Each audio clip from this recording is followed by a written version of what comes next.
സംയുക്ത സേനാ മേധാവി ജനറൽ അനിൽ ചൗഹാൻ പ്രതിരോധ മന്ത്രി രാജ്നാഥ് സിംഗുമായി അല്പസമയത്തിനകം കൂടിക്കാഴ്ച നടത്തും. പഹൽഗാം ഭീകരാക്രമണത്തിന്റെ പശ്ചാത്തലത്തിലാണ് കൂടിക്കാഴ്ച നടക്കുന്നത്. കരസേനാ മേധാവി ഉപേന്ദ്ര ദ്വിവേദിയുമായി പ്രതിരോധ മന്ത്രി കഴിഞ്ഞ ദിവസം കൂടിക്കാഴ്ച നടത്തിയിരുന്നു. ഇതിന് തൊട്ടുപിറകെ സംയുക്ത സേനാ മേധാവിയുമായി നടക്കുന്ന കൂടിക്കാഴ്ചയ്ക്ക് അതീവ പ്രാധാന്യമുണ്ട്. അതേസമയം പാകിസ്ഥാൻ പൗരന്മാരെ തിരിച്ചയക്കുന്നതിൽ വീഴ്ച വരുത്തരുതെന്ന് കേന്ദ്ര ആഭ്യന്തര മന്ത്രാലയം സംസ്ഥാനങ്ങളോട് ആവശ്യപ്പെട്ടിരിക്കുകയാണ്.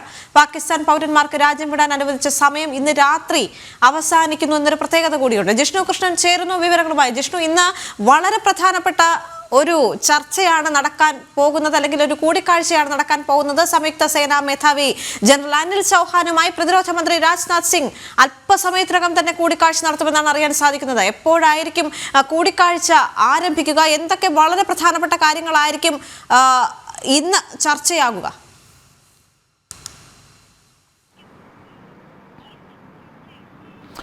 ദേവിക, പഹൽഗാം ഭീകരാക്രമണത്തിന്റെ പശ്ചാത്തലത്തിൽ നിർണായകമായിട്ടുള്ള നീക്കങ്ങളും നടപടികളുമാണ് സൈനിക തലത്തിൽ നിലവിൽ ഭാരതം സ്വീകരിച്ചുകൊണ്ടിരിക്കുന്നത്. അത് ജമ്മു കാശ്മീരിലും ഒപ്പം അതിർത്തി പ്രദേശങ്ങളിലും കര, വ്യോമ, നാവിക സേനയും ഇത്തരത്തിൽ നിർണായകമായിട്ടുള്ള നീക്കങ്ങൾ നടത്തുന്നതിനിടയിലാണ് ഇന്ന് വൈകിട്ട് 5 മണിയോടുകൂടി സംയുക്ത സേനാ മേധാവി ജനറൽ അനിൽ ചൗഹാൻ പ്രതിരോധ മന്ത്രി രാജ്നാഥ് സിംഗുമായി കൂടിക്കാഴ്ച നടത്തുന്നത്. വൈകിട്ട് 5 മണിയോടുകൂടി ജനറൽ പ്രതിരോധ മന്ത്രിയെ കാണും എന്നുള്ളതാണ് അറിയിച്ചിട്ടുള്ളത്. ഇതിൽ നിർണായകമായിട്ടുള്ള വിവരങ്ങൾ, ഒപ്പം നിലവിലെ സ്ഥിതിഗതികൾ, സൈന്യം സ്വീകരിച്ചിട്ടുള്ള നടപടികൾ, ഇവ സംബന്ധിച്ച് സംയുക്ത സേനാ മേധാവി പ്രതിരോധ മന്ത്രിക്ക് മുൻപിൽ വിശദീകരിക്കും. ഒപ്പം സൈന്യം എത്രത്തോളം സജ്ജമാണ് എന്നുള്ളത് സംബന്ധിച്ചുള്ളൊരു വിശകലനം കൂടി യോഗത്തിൽ നടക്കും എന്നുള്ളതാണ് മനസ്സിലാക്കാൻ സാധിക്കുന്നത്. പ്രതിരോധ മന്ത്രി നേരത്തെ ഉന്നത സൈനിക ഉദ്യോഗസ്ഥരുമായും ഒപ്പം പ്രതിരോധ വകുപ്പ് സെക്രട്ടറിയുമായും തുടർച്ചയായിട്ടുള്ള യോഗങ്ങൾ ചേർന്നിരുന്നു. കഴിഞ്ഞ ദിവസം കരസേനാ മേധാവി ജനറൽ ഉപേന്ദ്ര ദ്വിവേദി ജമ്മു കാശ്മീർ സന്ദർശിച്ച് നേരിട്ട് സ്ഥിതിഗതികൾ വിലയിരുത്തുകയും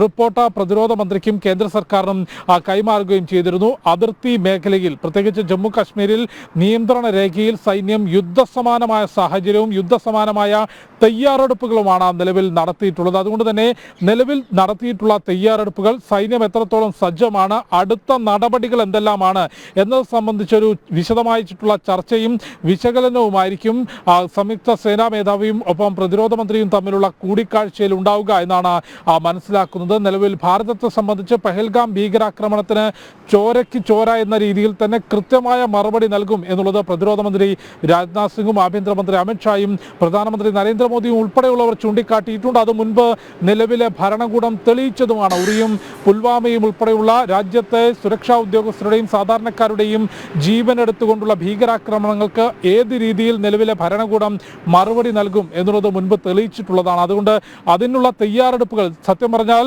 ഈ ഒരു ശക്തമായിട്ടുള്ള ഭാഷയിലുള്ള തിരിച്ചടി നൽകുന്നതിനുള്ള ഗ്രൗണ്ട് ഇതിനോടകം റെഡി ആയിട്ടുണ്ട് എന്നുള്ളത് തന്നെയാണ് മനസ്സിലാക്കുന്നത്. കാരണം ഭീകരശക്തികൾക്ക് മറുപടി നൽകുമ്പോൾ തീർച്ചയായും പാകിസ്ഥാന്റെ ഭാഗത്തു നിന്നുള്ള പ്രതിരോധമുണ്ടാകും.